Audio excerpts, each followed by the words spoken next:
બિરસા મુંડાની 150મી જન્મ જયંતિ નિમિત્તે આપણે તેના જીવન ચરિત્ર વિશે એક નાટક સ્વરૂપે તેના યોગદાનને યાદ કરીશું. ઈસવીસન 1875માં ઝારખંડના ખૂંટી જિલ્લામાં એક બાળકનો જન્મ થયો. ગરીબ પરિવારમાં જન્મવાથી આ બાળકનું નામ બિરસા રાખવામાં આવ્યું. તેઓ મુંડા જનજાતિ આદિવાસી વિસ્તારમાંથી આવતા હતા. કોને ખબર હતી કે એક દિવસ આ બાળક જંગલમાં રહેવાવાળાને તેના ગૌરવની યાદ અપાવનાર બિરસા મુંડા બની જશે.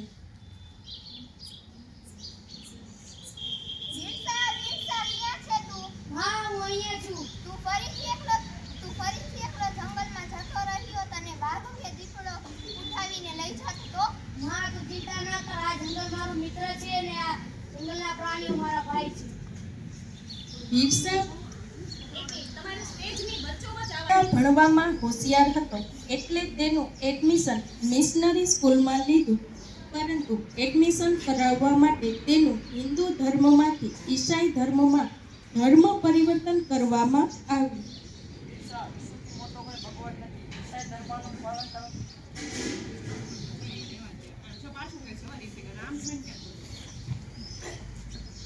બિરસા ઈસુ ધર્મનો પાલન બિરસા ઈસુથી મોટો કોઈ ભગવાન નથી. ઈસાઈ ધર્મનું પાલન કરવાથી તારો ઉદ્ધાર થશે, નહીતર બીજા વનવાસીઓની જેમ જ્યાંનો ત્યાં જ રહીશ. જેમ જેમ બિરસા મોટો થતો ગયો તેમ તેમ તે અંગ્રેજોના અત્યાચારથી પરિચિત થયો અને સમજી ગયો કે અંગ્રેજો તેનું જંગલ છીનવી લેવા માંગે છે અને ઈસાઈ પાદરી જંગલમાં રહેવાવાળા બધા જ હિન્દુઓને ઈસાઈ બનાવવા માંગે છે.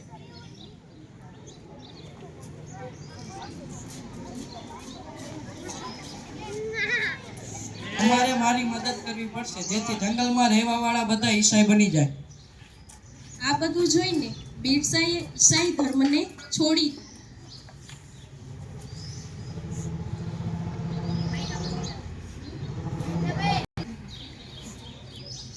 આપણે આદિકાળથી આ જંગલોમાં રહેતા આવ્યા છીએ. આ જંગલ આપણું છે, અંગ્રેજો આપણી પાસેથી છીનવી નહીં શકે. ભાઈઓ, અંગ્રેજો સામે ઝૂકો નહીં, આત્મસન્માન માટે ઊભા થાઓ. બિરસાના અનુયાયીઓ ગામ ગામ જઈને બિરસાની આ શિક્ષાનો પ્રસાર કરવા લાગ્યા. આ બધું જોઈને અંગ્રેજી હુકુમત હલમચી ગઈ.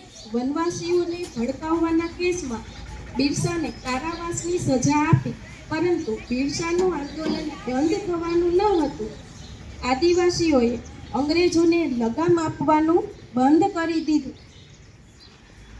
આખરે બિરસાના જેલથી છૂટવાથી બધા વનવાસીઓ એકઠા થયા.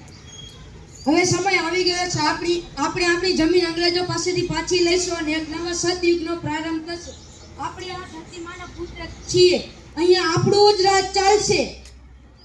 બિરસા ગામ ગામ ફરીને અંગ્રેજોની વિરુદ્ધ ઉલગુલાન ચળવળ આંદોલન બનાવવા લાગ્યો અને બિરસાના અનુયાયીઓ અંગ્રેજોની પર ભારે પડવા લાગ્યા.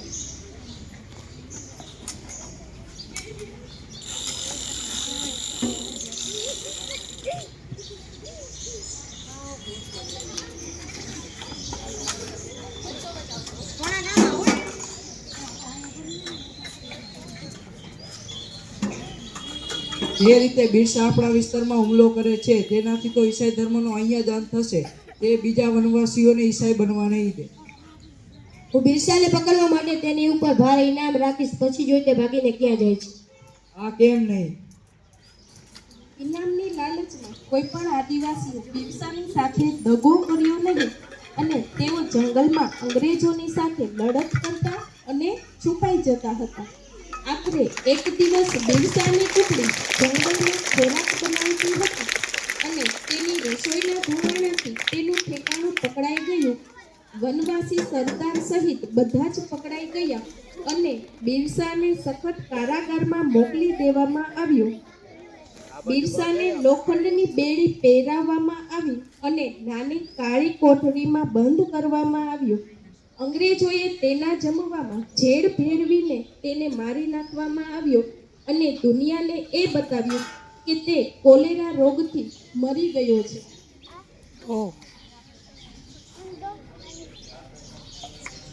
માત્ર 25 વર્ષની ઉંમરમાં બિરસા તેના ધર્મ અને દેશની રક્ષામાં શહીદ થઈ ગયો અને આટલી નાની ઉંમરમાં આટલું બધું કરવાવાળો કોઈ આમ વ્યક્તિ ન હોઈ શકે અને આ કારણે જ આદિવાસી જનજાતિ લોકો બિરસા મુંડાને ભગવાનનો દરજ્જો આપવામાં આવ્યો.